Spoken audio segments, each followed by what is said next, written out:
प्रभात नमन। मैं डॉक्टर आशीष कुमारी कांता, राजकीय संस्कृत महाविद्यालय पटना से।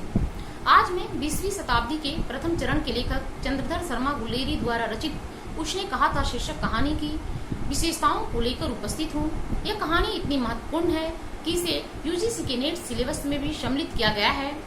1960 में प्रसिद्ध फिल्मकार विमल राय जी ने एक फिल्म भी बनाया था जिसमें मुख्य अभिनेता सुनील दत्त जी और नंदा जी मुख्य अभिनेत्री के रूप में कार्य की थी। यह कहानी 1915 में सरस्वती पत्रिका में प्रकाशित प्रथम विश्व युद्ध की पृष्ठभूमि में सृजित है। यह कहानी 5 खंडों में विभक्त है। इस कहानी का आरंभ बड़ा ही आकर्षक और कलात्मक है।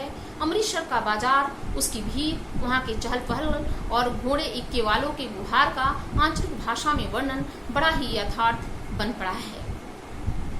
लेखक ने एक 12 वर्षीय बालक लहना सिंह को और 8 वर्षीय बालिका को एक दुकान पर मिलाया है। लहना सिंह अपने मामा के केस धोने के लिए दही लेने आया है और लड़कियां रसोई के लिए बढ़िया लेने आई हैं। दोनों ही सिख हैं, दोनों मामा के घर आए हुए हैं।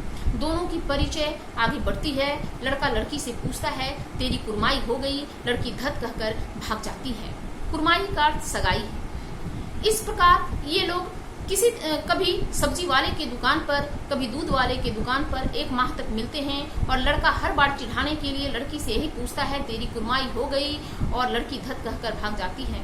लेकिन एक बार लड़का के पूछने पर लड़की उसकी संभावना के विरुद्ध बोली हाँ हो गई, देखते नहीं यह रेशम से कढ़ा हुआ सालू, और यह कहकर लड़की चली जाती है। लड़का निराश होता है और बहुत ही अशांत हो जाता है। वह बाजार से लौटने के क्रम में एक लड़के को मोरी में ढकेल देता है। गोभी वाले सब्जी के ठेले पर दूध उड़ेल देता है। एक कुत्ते को ढेला मारता है और खोमची वाले का सामान गिरा देता है। सामने से नहाकर आती हुई एक वैष्णवी से टकराकर अंधे की उपाधि पाता है। तब जाकर वह घर पहुंचता है। उपरोक्त बातें की बीती हुई घटनाओं के 25 वर्ष हो चुके हैं। अब लहना सिंह मिलिट्री में भर्ती है और वह 77 नंबर राइफल्स का जमादार है। वह 1 सप्ताह की छुट्टी लेकर गांव जमीन की पैरवी के लिए आया है। तभी प्रथम विश्व युद्ध छिड़ जाते हैं और उसे युद्ध भूमि में बुला लिया जाता है। साथ में उस आदेश के साथ एक पत्र भी उसे प्राप्त होता है जो सूबेदार हजारा सिंह का था। सूबेदार ने लिखा था कि लौटते वक्त उसके घर होकर चले, वह और उसका पुत्र भी बोधा सिंह भी साथ चलेंगे। चूंकि सूबेदार हजारा सिंह का विशेष प्रेम लहना जी के प्रति था, अतः लहना उसकी बात मानकर उनके घर जाता है। पर जब दोनों साथ चलने को होते हैं तो सूबेदार कहता है कि सूबेदार ने तुम्हें जानती है, जाकर उनसे मिल लो। लहना जी जब सूबेदारनी से मिलता है तो दोनों को पुरानी बातें याद आती है। सूबेदारनी लहना सिंह से कहती है तुम्हें याद है ना, उस दिन अमृतसर की बाजार में घोड़ों के लातों के नीचे आकर तुमने मेरी जान बचाई थी। उसी तरह युद्ध भूमि में मेरे पति और पुत्र की जान बचाना, मैं तुमसे भीख मांगती हूँ। इतना कहने के पश्चात वे तीनों अपने देश से बहुत बहुत दूर यूरोप की युद्ध भूमि में पहुंचते हैं। वहां पर लहना सिंह सूबेदार और बोधा सिंह का विशेष ख्याल रखने लगता है। एक बार बोधा सिंह बहुत बीमार पड़ जाता है। लहना सिंह कई प्रकार की मुसीबत उठाकर भी उसकी रक्षा करता है और उसे ठीक कर देता है।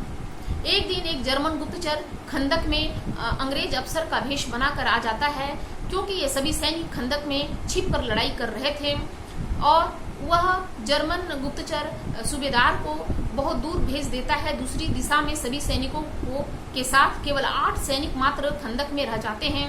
लेकिन लहना सिंह जब गुप्तचर लेफ्टिनेंट सिंह से बात करता है तब वो समझ जाता है कि यह लेफ्टिनेंट सिंह कोई गुप्तचर है, जर्मन गुप्तचर है, और वह दिया सलाई लाने के बहाने बाहर निकलकर अपने 7 सैनिक को सावधान करता है और स्वयं भी सतर्क हो जाता है।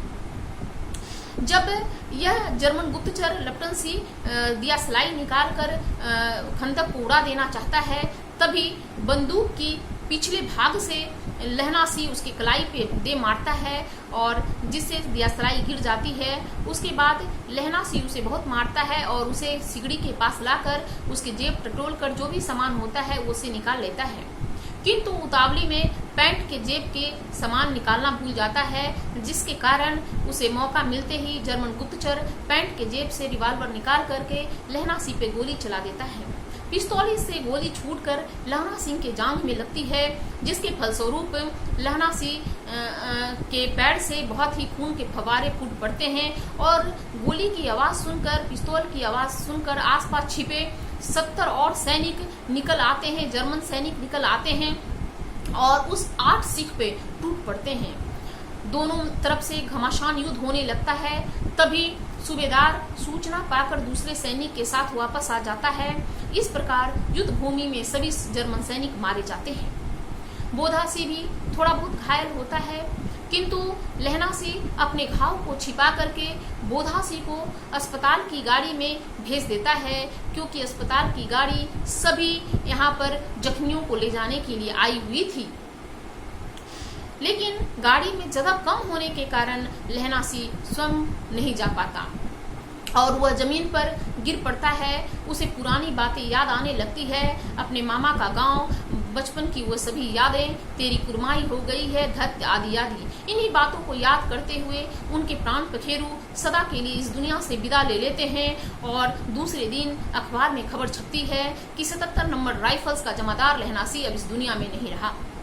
इस प्रकार हम देखते हैं कि किस प्रकार लहना सिंह के लिए उसने कहा था, कहानी का जो शीर्षक है, उसका कथन जो है, वही लहना सिंह के जीवन का सत्य बन जाता है और वो अपनी जान की बलि देकर भी अब उसके पुत्र और पति की रक्षा करता है।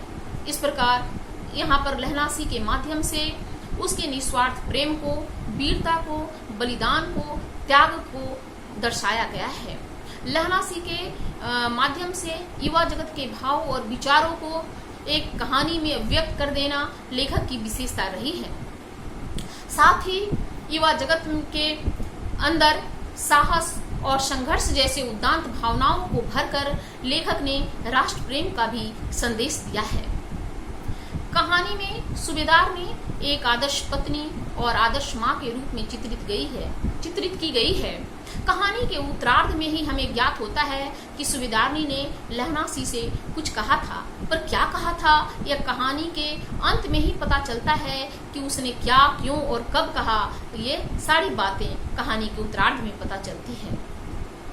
कहानी के में जो बचपन का जो चित्रण किया गया है, लेखक ने जो बचपन का चित्रण किया है वह मूल संवेदनाओं के मूल कथानक से अवगत कराने के लिए और यहाँ नायक नायिका से परिचित कराने के लिए बड़ा ही युक्ति संगत प्रतीत होता है। बालिका का धत कहना उसकी अलहड़ता, उसकी मासूमियत और उसके भोलेपन का और उसके शर्म का प्रतीक है। ऐसा लगता है कि इस कहानी में केवल पुरुष पात्र ही हैं, लेकिन एक स्त्री पात्र सूबेदारनी को भी यहाँ रखा गया है, जबकि पुरुष पात्रों में लहना सिंह, हजारा सिंह, बोधा सिंह, लपटन सिंह, बजीरा सिंह आदि अनेक पुरुष पात्रों का चित्रण किया गया है। कहानी का शिल्प बड़ा ही आदर्शनात्मक और रोमांटिक भावबोध से लिखी गई है। यह कहानी पूर्वदीप्ति शैली में अर्थात फ्लैशबैक के माध्यम से लिखी गई हिंदी की प्रथम प्रेम कहानी है। फ्लैशबैक पत्ती का प्रचलन गुल्लेरी के पूर्व कहीं कहानियों में नहीं दिखाई देता। यह गुल्लेरी जी की देन मानी जा सकती है। इस कहानी में हम देखते हैं कि कहानी की जो संवाद योजना है वो बहुत ही लघु, प्रभावशाली, रोचक और पात्रों के अनुकूल है। साथ ही इस कहानी की यह विशेषता है कि जिस समय कहानी का विकास हो रहा था, उसकी रचना हो रही थी, उस समय तक प्रसाद और प्रेमचंद जी की कहानियों में कहीं भी इतना विकास और इतनी मतलब गहराई देखने को नहीं मिल रही थी। अतः गुल्लेरी जी की इतनी मतलब समृद्ध और परिपाक योजना गद्य में देखकर सभी लेखक और सभी पाठक आश्चर्यचकित हुए बिना नहीं रह सकते हैं। इनकी कहानियों को देखकर डॉक्टर नगेंद्र जी का मानना है कि इनकी कहानी अपने समय से लगभग 15, 35 और 36 वर्ष आगे की लिखी हुई जान पड़ती है। पंडित विनोद शंकर व्यास जी का मानना है कि इनकी कहानी अपने समय की एक ऐसी कहानी है जो इनके समानांतरण इनके जोड़ की दूसरी कहानी प्रकाशित ही नहीं हुई।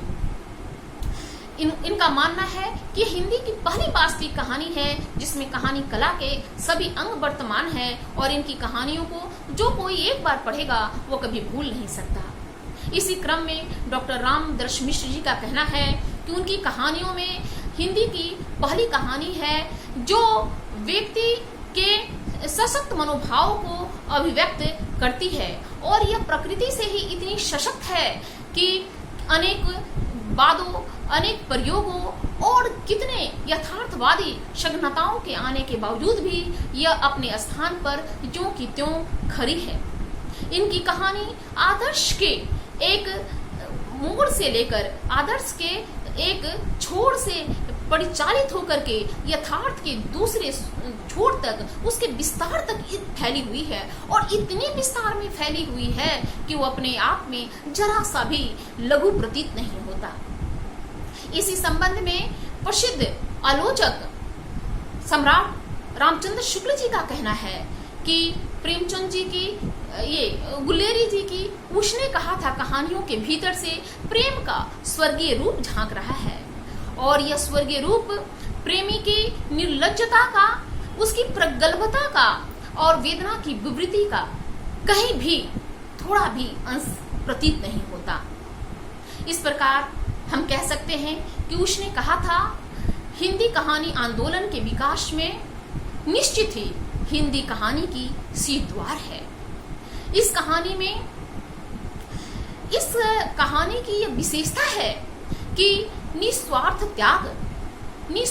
त्याग, निश्चल प्रेम, वीरता, बलिदान जैसी भावनाएं से उद्दीप्त है यह कहानी, उससे प्रभावित है यह कहानी। निश्चय ही शुद्ध प्रेम की आध्यात्मिक अनुभूति और उसकी स्वाभाविक उत्कृष्टमयी अभिव्यक्ति या कह दीजिए उत्कृष्टमय और उत्सर्गमयी अभिव्यक्ति कहानी का मूल तथ्य है। धन्यवाद।